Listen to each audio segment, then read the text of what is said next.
Hello everyone, welcome to my channel, and if you don't know me already, my name is Kirsty Lertxundi, and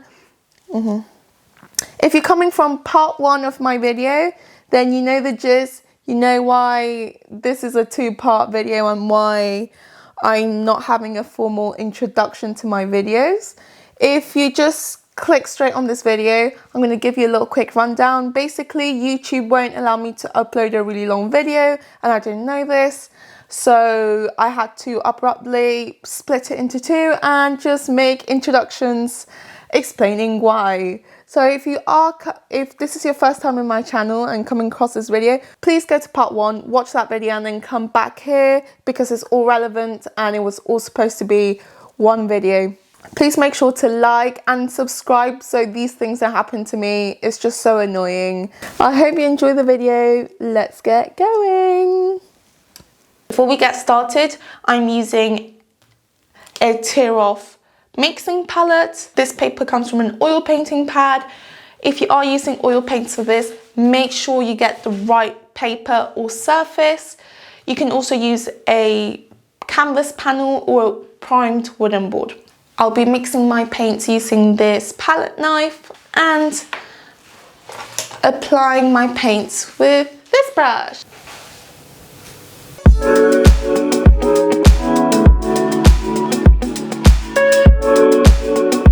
I'm going to first start by mixing the primary colours with a little bit of white.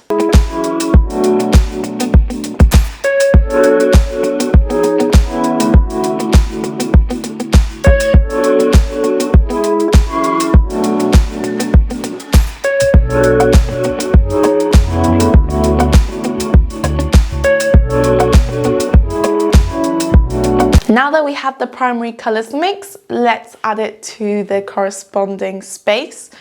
As you can see, my primary and secondary colours labelled as they are our hues. We're going to start with the yellow, then proceed to red, and finally with the blue.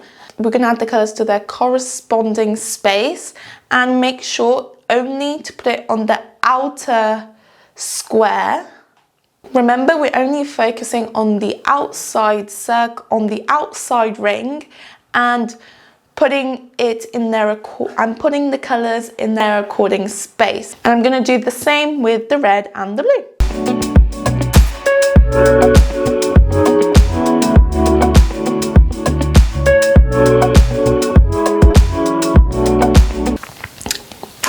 Now you can clearly see the primary colours on our colour wheel. And actually, I was meaning to do this before that, but we can just do it now anyways. I like to use a Triadic palette, which is basically just a colour wheel, but instead of being round, it's a triangle, and it shows the path between two primary colours. First, I'm going to start with the yellow and just add it to the top of our triangle here. Then we get our red and put it on the bottom right. Now what we do is blend the path between the yellow and the red together.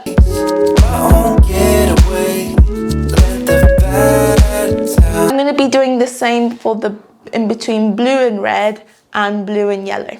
Now that we have completed the Triadic palette, we can see what range of colours we can get using these particular set of colours. We're going to start filling out the colour wheel.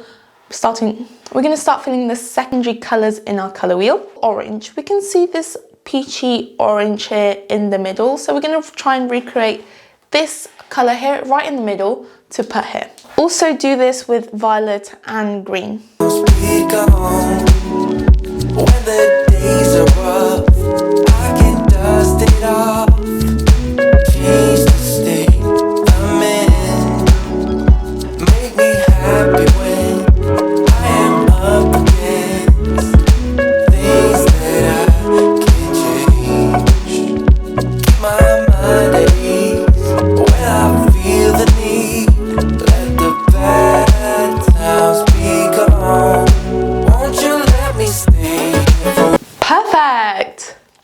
You can now clearly see the hue spectrum wrapping around this colour wheel.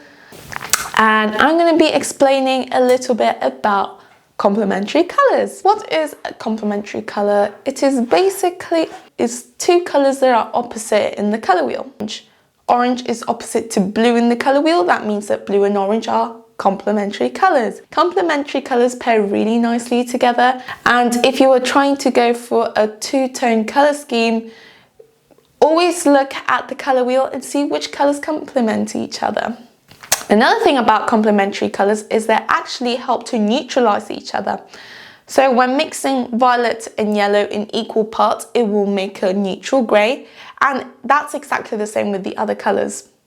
In the middle of this colour wheel, we are going to be using complementary colours to mix the middle part, as this colour wheel specifically shows the ranges in chroma of the different hues. You grab equal parts of yellow and violet and just mix, and sometimes you just have to have a feel of it. Maybe you need to add more yellow, maybe you need to add more violet. And I'm going to start from the middle to the yellow. So from the middle, we slowly add in little amounts of yellow in each step until we get to the purest type of yellow.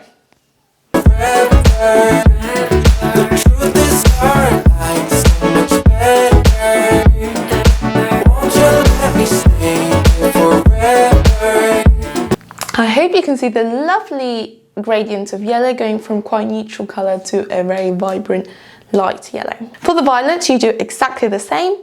Start from the middle with your neutral grey tone that you made and keep adding doses of violet, a little more each time until you get to the last one. I'm going to be doing the rest of the colours as well off camera, and then we can continue with tertiary colours. Here is the final result. Now that we have finished filling in the primary colours and the secondary colours, we're going to start doing the same with the tertiary colours. There are 6 tertiary colours, and the first one is the colour in between yellow and orange, and we call this colour yellow-orange. And we're trying to get kind of this colour here in our Triadic palette.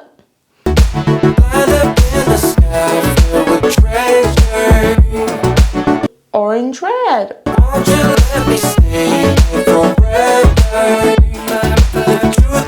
Red violet.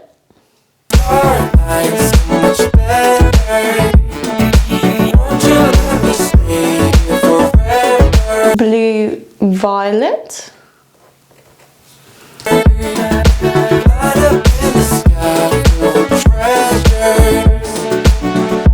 Green.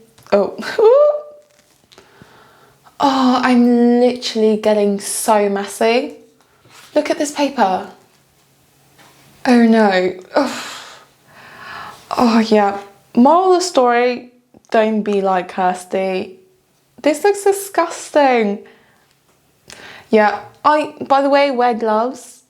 Oil paint it. Oil paint's not good for the skin and all that, but we digress. Blue, green.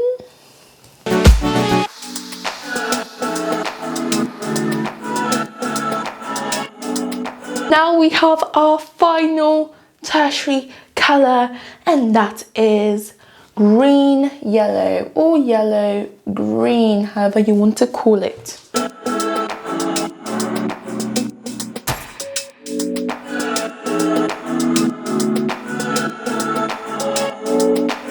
Wow, this colour wheel is really starting to look so good. I love all of these colours, and when doing your secondary and tertiary colours, make sure to reference your Triadic palette. Obviously your primary colours are set, they're off the tube, so they're quite obvious, but sometimes you just don't know what different tones you're supposed to put in between. So for example, for the secondary colours, you just look straight to the middle of the palette. And sometimes you don't get it right, you have a little bit more yellow on one side and whatever, but just look at this orange looks different enough from the yellow and the red that it can be classified as a different hue. Same here with the green. The green slightly higher up this triangle because the blue is quite dominant. And this green here, and you can say that's different enough from the yellow and the blue to be its own hue, and same with the violet. With the tertiary colours, for example, yellow, orange, just look in between the yellows and the oranges and see what hue is different enough to those two colours that it can be its own shade and have its own place in the colour wheel. What we did earlier to the primary and secondary colours with the whole chroma scale, I'm going to be doing again with the tertiary colours.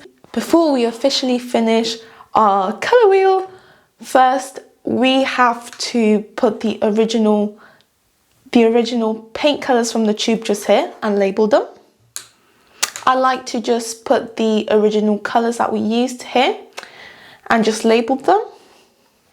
And also sign your palette with your name, because it's the colour wheel officially finished. And I just want to say a few things on why colour wheels are very important and why it is useful for your art practice.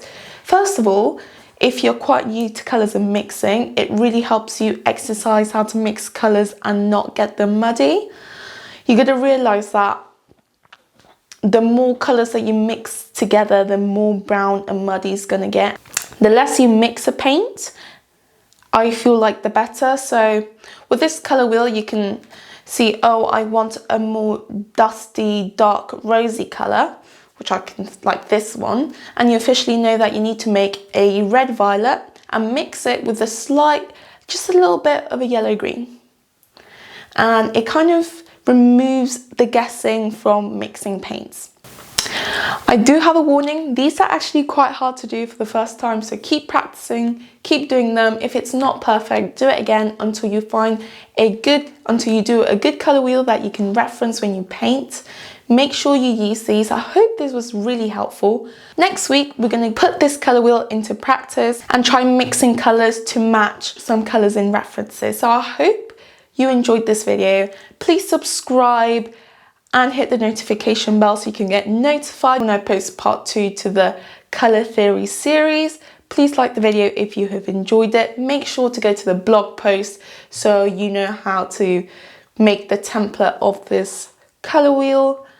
Thank you so much for watching. I hope you have a great day. See you later. Guys, this is what happens when you ignore your puppy.